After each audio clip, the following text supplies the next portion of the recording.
आप जानते हैं कि प्रोग्राम के बाद मैं काफ़ी लोगों से बातें करता हूँ। दिन भर में कॉल्स आते हैं, दोपहर में कॉल्स आते हैं, और उसके माध्यम से मैं बहुत लोगों से बातें करता हूँ। कुछ लोग वॉइस क्लिप भेजते हैं, कुछ लोग जो है अपना लिखित में टेक्स्ट मैसेज या व्हाट्सएप पे राइटिंग मैसेज भेजते हैं, मैसेंजर पे भेजते हैं, टेलीग्राम के ऐप पे भेजते हैं, बहुत सारे जगह से। और उसमें बहुत सारे लोगों को मैं काउंसलिंग करता हूँ, बातें सुनता हूँ, और कुछ बातें जब सुनता हूँ तो फिर पता चलता है कि दुनिया भर में क्या चल रहा है, और जिसके चलते फिर बातें भी समझ में आती है कि मसीह जगत में क्या चल रहा है, मसीह जगत में क्या चल रहा है। तो आज एक बात के साथ आपके बीच में आना चाहता हूँ और उसको मैं समझाना चाहूँगा, ठीक है ना। याद रखिएगा, मेरा मकसद लोगों को एजुकेट करना है, मेरा मकसद मसीह के दय को परिपक्व करना है, मेरा मकसद खरी प्रचार को लोगों के बीच में लाना है। किसी पास्टर को, किसी मैन ऑफ गॉड को, किसी सेवक को, किसी मिनिस्ट्री को, किसी डिनोमिनेशन को, नेशनल या इंटरनेशनल, किसी भी तरीके से उसको नीचे लाना, अपमान करना, पर्सनल अटैक करना। आप जानते हैं मेरे किसी भी वीडियो में आपको किसी भी सेवक का नाम या फोटो डालकर मैं उनको कुछ कह रहा हूँ उल्टा सीधा, अनाप शनाप, जैसे कुछ लोग करते हैं मेरे फोटो के साथ, कोई फर्क नहीं पड़ता, प्रभु न्याय करेगा, ठीक है ना, प्रभु देखेगा। लेकिन मैं नहीं करता, और ना ही मैं कभी करना चाहूँगा, और ना ही मैं किसी को ये सलाह देता हूँ कि आप ऐसा करें, क्योंकि हम सभी जानते हैं कि प्रभु एक दिन जो है हर एक बातों का न्याय करेगा। किसी को पसंद आता है मेरी बातें, वो अप्रिशिएट करते हैं, किसी को पसंद नहीं आता है वो चुप बैठते हैं। लेकिन कुछ लोग ऐसे हैं, जैसे मैंने बीच में बोला था, कि उनको कोई कीड़ा काटता है, और जिसके चलते ऐसा होता है कि वो लोग मेरी फ़ोटो डालते हैं, खुद का फ़ोटो डालते हैं, अलग बात है कि फेमस होना चाहते हैं, और जिसके चलते जो है अनाप शनाप सोशल मीडिया पे बकते रहते हैं। लेकिन उनको ये एहसास नहीं होता है कि ठोकरें कितने लोगों को लगेगी। याद रखो, लूका 17:1 लिखा है, हाय उस पर जिसके कारण ठोकर आती है। तो इसका मतलब है कि आपकी उल्टी सीधी वीडियो से जो आप लोग किसी के अगेंस्ट में बनाते हो, मेरे अगेंस्ट में बनाते हो, तो उससे अन्य जाति को अगर ठोकर लगी ना, तो उसका न्याय प्रभु आपसे लेगा। तो ये तो ऐसा हो गया ना कि आसमान में से गिरे और खजूर में अटके, मतलब तुम संसार से तो प्रभु में आ गए, लेकिन वापस नरक जाओगे। क्यों? तुम्हारी हरकतें ऐसी है, जिसके चलते ये बातें आपको मैं अभी से बता रहा हूँ कि मेरा काम किसी मिनिस्ट्री को या किसी भी मैन ऑफ गॉड को नीचे गिराना, अपमान करना मेरा मकसद कभी नहीं था, और ना ही कभी होगा, और ना ही कभी रहा है। लेकिन मैं सिस्टम के खिलाफ हूँ, मैं उस सब स्टेटमेंट के खिलाफ हूँ जो सो कॉल्ड लोग देते हैं, जो खुद को प्रॉफिट, अपोस्तल, बिशप, रेवरेंड, पास्टर, पता नहीं क्या क्या कहते हैं। तो नॉन बिब्लिकल जब बातें आती हैं और वो मेरे पास पहुंचती है, तो मेरा फ़र्ज़ है कि मार्केट में अगर ये चीज़ रखी है तो मैं उसके बिल्कुल ठीक अपोजिट में एक सही चीज़ रखूँगा। तो जिसके चलते जो लोग हैं ना, वो डिसाइड कर लेंगे कि ओके, इसने ऐसा कहा, वचन ऐसा कहता है, मतलब डैनियल राज के माध्यम से ये बातें ऐसी आई। उस मकसद के साथ आपके बीच में ये बातों को रख रहा हूँ। वो क्या है, आइए बताता हूँ। लिखा है, प्रभु के प्यार का सौदा। वाह वापस कहता हूं, ये आंकड़ा है, प्रभु के प्यार का सौदा। आप जितने भी अभी लाइव हैं, 300 प्लस जो भी आप लोग देख रहे हैं, आप सभी को बताता चलूं कि इस मुद्दे पे अभी ये जो लिखा है ना, मैं उसके ऊपर बात कर रहा हूं, तो पूरा रख दे रहा हूं। प्रभु के प्यार का सौदा हो रहा है आजकल, मैं इसके ऊपर आ रहा हूं, ठीक है ना। अब आप सोच रहे होंगे कि पास्टर डैनियल आप ये क्या कहने की कोशिश कर रहे हैं। मुझे जब कॉल्स आते हैं और मैं जब लोगों को सुनता हूं, तो ऐसी ऐसी बातें मेरे कानों में पड़ती हैं, प्रभु के बच्चों के द्वारा, दास दासियों के द्वारा, है ना, जवानों के द्वारा, पुरुष और स्त्री के द्वारा। तो एक कॉन्सेप्ट मसीह के जगत में, मसीह समाज में आजकल चल रहा है। वो क्या है? कहते हैं आप सब अगर प्रभु से प्यार करते हैं, जितने भी लोग हैं जो प्रभु से प्यार करते हैं, चर्च में पास्टर अपने कहते हैं कि अपने हाथ उठाओ। तो ऑब्वियस है, सीधी बात है कि हम सब प्रभु से प्यार करते हैं। तो वो क्या कहते हैं कि अगर आप प्रभु से प्यार करते हैं ना, तो आप प्रभु के लिए दोगे। हम चर्च बिल्डिंग खरीद रहे हैं, चर्च की ज़मीन खरीद रहे हैं, उसके ऊपर हम चर्च बनाना चाहते हैं, 3 दिन की कन्वेंशन करना चाहते हैं, कोई मीटिंग करना चाहते हैं, XYZ या कोई चीज़ को लाना चाहते हैं चर्च में, वो चाहे कुर्सी हो, साउंड हो, चटाई हो, कुछ भी हो, तो कहते हैं कि कितने लोग प्रभु से प्यार करते हैं, तो कलीसिया पूरी हाथ उठाती है, और कलीसिया तो हाथ उठाएगी ना, क्योंकि प्रभु से प्यार करती है। बट उसके बाद लगता है सौदा। जी हाँ, आपने बिल्कुल ठीक सुना, प्रभु के प्यार का सौदा। फिर कहते हैं कि अगर आप प्रभु से प्यार करते हैं तो आप दोगे।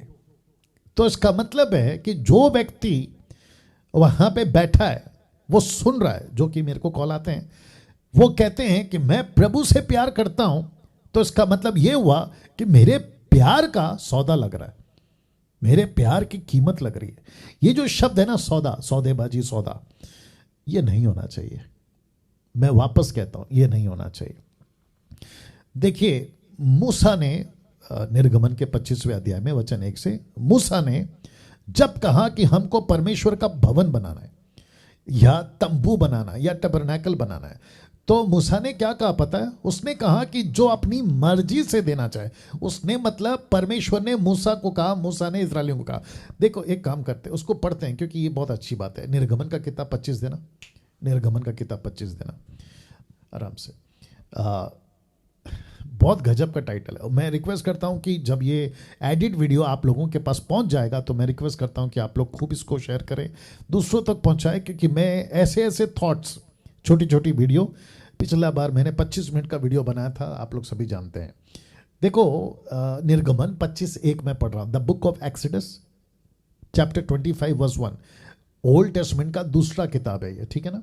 लिखा है, यहोवा ने मूसा से कहा, किसने? खुद यहोवा ने कहा, इस्राएलियों से ये कहना कि मेरे लिए भेंट लाए। अब जरा आगे का लाइन, जितने अपनी इच्छा से देना चाहें उन्हीं से मेरी भेंट लेना। इसका मतलब क्या है? परमेश्वर को क्या नहीं चाहिए? जबरदस्ती का दान नहीं चाहिए। और ऐसा स्टेटमेंट जो कि आजकल चल रहा है, और जितने भी सेवक ये कर रहे हैं, मैं आप सभी को कहना चाहता हूं कि सर, यहां पे थोड़ा सा डर लाओ। किसका? प्रभु का। आपको चर्च प्रॉपर्टी के लिए पैसा चाहिए ना, बिल्कुल लीजिए, मैं उसके लिए मना नहीं कर रहा हूं, और मैं कौन होता हूं मना करने वाला। लेकिन कम से कम ये तो मत बोलो ना कि जो प्रभु से प्यार करता है वो देगा। तो इसका मतलब क्या पता है? सोचिए, आपके पास में 150 लोग हैं, थोड़ा कपड़ा नीचे गिरा देना उसका, हल्का सा और गिरा, बस बस बस। सोचिए, आपके पास में 150 लोग हैं, ठीक है ना। उसमें से 10-12 लोग ने हाथ उठाया, या 20-25 लोगों ने हाथ उठाया, लेकिन बाकी लोगों की शायद आर्थिक स्थिति ठीक नहीं है, और आजकल तो वैसे भी नहीं है ना। वो क्या सोचेंगे पता है? अरे, अगर मैं नहीं हाथ उठाऊंगा तो इसका मतलब ये साबित होगा कि मैं प्यार नहीं करता हूं, अगर मैं नहीं दूंगा तो ये साबित होगा कि मैं प्रभु को प्यार नहीं करता हूं, इसलिए मैं नहीं दे रहा हूं। तो वो दास दासी, लड़का लड़की, पुरुष स्त्री दबाव में आकर परमेश्वर के लिए जो भी रकम होगा वो दे देंगे। तो वो संतुष्टि कर लेंगे कि पास्टर ने कहा कि जो प्रभु से प्यार करता है वो देगा। तो अब आप मुझे बताइए, वो सौदा नहीं कर रहे हैं प्यार का? आप सौदा नहीं करवा रहे हो प्रभु से, लोगों से, माफ करें, प्रभु का प्यार का? सोच के देखिए। मैं वापस कहता हूं, मैं किसी मिनिस्ट्री को, पास्टर को, किसी को नीचे नहीं गिरा रहा हूं, बट ये क्यों चल रहा है? आप लोग क्यों कर रहे हो ऐसा? आप बिल्कुल देखो, अगर चर्च बनाना है, आपको चर्च की प्रॉपर्टी करना है, लेना है, जमीन लेना है, अगर परमेश्वर ने कहा है, परमेश्वर ने मार्गदर्शन किया है, तो परमेश्वर के आगे रखो ना। प्रभु आपने कहा चर्च बनाओ, तो हम आपके पास रखते हैं। हम किसी के पास में हाथ नहीं फैलाएंगे, हम किसी को नहीं कहेंगे कि हमको पैसा दो। और ये वाला जो स्टेटमेंट है, तो बिल्कुल नहीं कहेंगे कि जो प्रभु से प्यार करता है वो पैसा देगा। ये क्यों? ये नहीं करना है ना सर। अच्छा, वो भी छोड़िए, आप प्रभु के पास नहीं रखना चाहते, कोई बात नहीं, एक अनाउंसमेंट कर दो कि जो जो अपनी मर्जी से देना चाहते हैं, ऐसा है, कंडीशन है, ये हम करने जा रहे हैं, चर्च बिल्डिंग है, प्रॉपर्टी ले रहे हैं, या मीटिंग रख रहे हैं, कोई अपनी मर्जी से देना चाहे, किसी के ऊपर कोई जोर जबरदस्ती नहीं है। मैं आपको बताऊं, ये तरीका सही है, ये तरीका सही है। आप क्या करते हैं? प्रभु के प्यार का सौदा करते हैं। बीच में जब 2 साल पहले लॉकडाउन नहीं लगा था, तो कभी कभी मैं मीटिंग्स में जाता था, और जब 2014 के पहले जब मैं वर्शिप की टीम लेकर जाता था, हम तो वर्शिप करके बैठ जाते थे, तो फिर पूरा तमाशा देखते थे, बड़े बड़े सेवक आते थे, नेशनल इंटरनेशनल। वो फिर क्या स्टेटमेंट देते थे पता है, कि जितने भी अभी बैठे हैं और जिसकी कुर्सी पे जो वो बैठे हैं, अगर कुर्सी के नीचे उनको कुछ गर्म सा महसूस हो रहा है, वो खड़ा हो जाए। वाह क्या लॉजिक है। रिपीट करता हूं, शायद आप लोगों ने नहीं सुना होगा। कहते हैं कि जिस कुर्सी पे आप लोग बैठे हैं ना, वो कुर्सी के बैठे हैं जहां पे वो कुर्सी आपको अगर गर्म महसूस हो रहा है, तो आप लोग खड़े हो जाओ। बोला क्यों?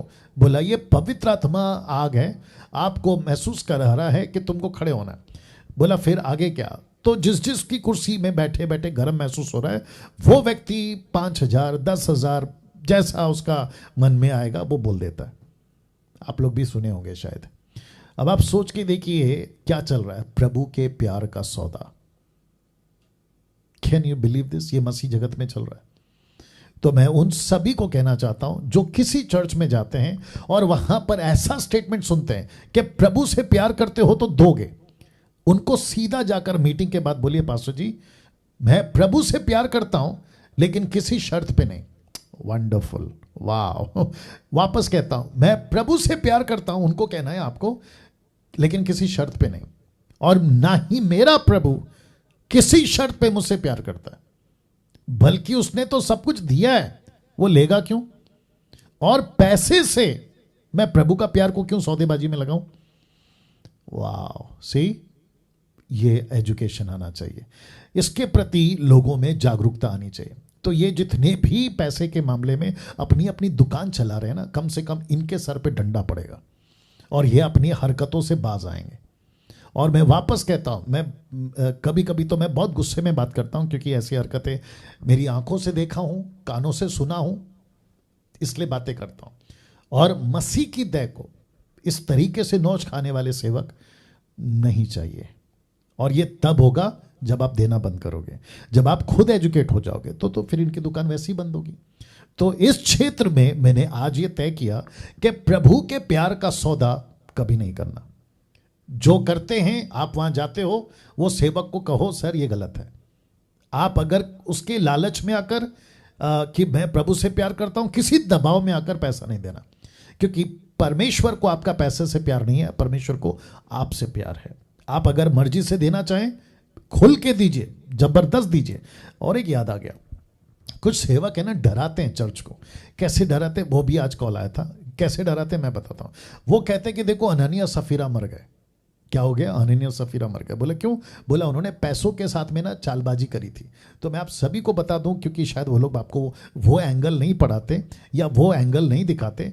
पतरस ने उनके ऊपर जो कहा ना कि तुमने ये क्या किया, पवित्र आत्मा से झूठ बोला, अभी तू मर गया, तेरी पत्नी मर गई, वो कौन सा एंगल है पता है? पैसे के एंगल नहीं है, वो झूठ बोला वो एंगल है, लालच किया वो एंगल है, पतरस से छुपा के रखा वो एंगल है। पतरस ने कभी नहीं पूछा कि प्रॉपर्टी इतने में बिकी तो इतना पैसा कहाँ है। नहीं नहीं नहीं नहीं नहीं। अगर 1 लाख में बिकी, उसने 50,000 दिया, तो उसने ये नहीं पूछा कि बाकी 50,000 क्यों नहीं दे रहा। उस पर मौत नहीं हुई है। उसने ये कहा, पतरस ने, कि भाई तेरी प्रॉपर्टी है, पैसा तेरा है, तेरी मर्जी है, तू जितना ठहराना चाहता है उतना दे, लेकिन तू झूठ क्यों कह रहा है कि इतने में बिकी, बाकी पैसा तूने छुपा लिया। वो नहीं करना था, उस पे दंड है, वो गलत है। उसकी सबक परमेश्वर ने कलीसिया को सिखाने के लिए कि चालबाजी मत करो, झूठ मत बोलो। मैं वापस कहता हूं, ध्यान से सुनना, इसको चेंज करके बोल रहा हूं। अगर अननिया सफीरा ने बोला होता पतरस को कि पतरस जी मेरी एक प्रॉपर्टी थी, मैंने उसको 2 लाख में बेचा, 1 लाख रुपए हम रख रहे हैं, 1 लाख रुपए आपको दे रहे हैं, तो मैं आपको बताऊं पतरस क्या बोलता? उल्टा पतरस बोलता, अरे वाह वेरी गुड, आपने ईमानदारी से बताया कि 2 लाख में बिकी, 1 लाख दे रहे हैं, 1 लाख आप रखिए, बिल्कुल आपका पैसा है। पतरस उसको कभी कुछ नहीं कहता। फिर कहता हूं, कभी कुछ नहीं कहता। पतरस ने गुस्सा इसलिए किया क्योंकि उन्होंने झूठ बोला और वो पैसा छुपा लिया। अगर नहीं छुपाते, सच बताते, तो पतरस बोलता very good, no problem, 1 lakh दे दो, 1 लाख आपका है और ये तो आपका चुनाव है, मर्जी से देंगे। ये एंगल है। लेकिन कुछ लोग इसका डर दिखाते, और बेचारी जो कलीसिया है या खास करके जो लोग हैं चर्च के, पुरुष हो या स्त्री, वो डर जाते, अरे पास्टर ने बोला है। देखो हमारा जो भारत है ना, परमेश्वर से बहुत डरता है। ये एक ऐसा देश है हमारा भारत जहां परमेश्वर से बहुत डरता है। आप पत्थर को कह दोगे ना कि पूजा करो तुमको कुछ मिलेगा, अपना भारत करना शुरू कर देगा। कहेगा कि ना आज पेड़ की तरफ कुछ करो, पेड़ को देखो कुछ करो, तो करना शुरू हो जाए। ये है हमारा भारत। वो बात अलग है कि एजुकेशन की ज़रूरत है। उसी में से निकल के ना ये मसीह समाज में लोग प्रभु में आते हैं, आपके चर्च में आते हैं, आपके लीडरशिप में आते हैं, और वही डर के साथ आते हैं कि पहले तो हम पत्थर को, पेड़ को, सूरज चांद को, चूहा बिल्ली कुत्ता बंदर को आराधना करते थे, लेकिन अब ये जीवित परमेश्वर है। तो परमेश्वर का ज़्यादा भक्ति या डर उनके अंदर होता है, लेकिन उसका गलत फायदा मत उठाइए। मैं वापस कहता हूं, गलत फायदा मत उठाइए, सही सिखाइए। परमेश्वर पिता है, आप उसके बच्चे हैं। परमेश्वर का डर दिखाकर आप अपनी दुकान मत चलाइए। वापस कहता हूं, मैं दशमांश के ऊपर डिटेल में तो बहुत कुछ बोल चुका हूं, लेकिन वापस आऊंगा कम से कम दशमांश के भी नाम पे। अभी कुछ वीडियो में वॉइस क्लिप में सुनाऊंगा आज, लेकिन अभी वॉइस कॉल का सिलसिला शुरू करेंगे, मतलब जो कॉल लेने का सिलसिला शुरू करेंगे। बट वापस कहता हूं, प्रभु के प्यार का सौदा मत करिए, जो कि आजकल चल रहा है। ओके, वाह।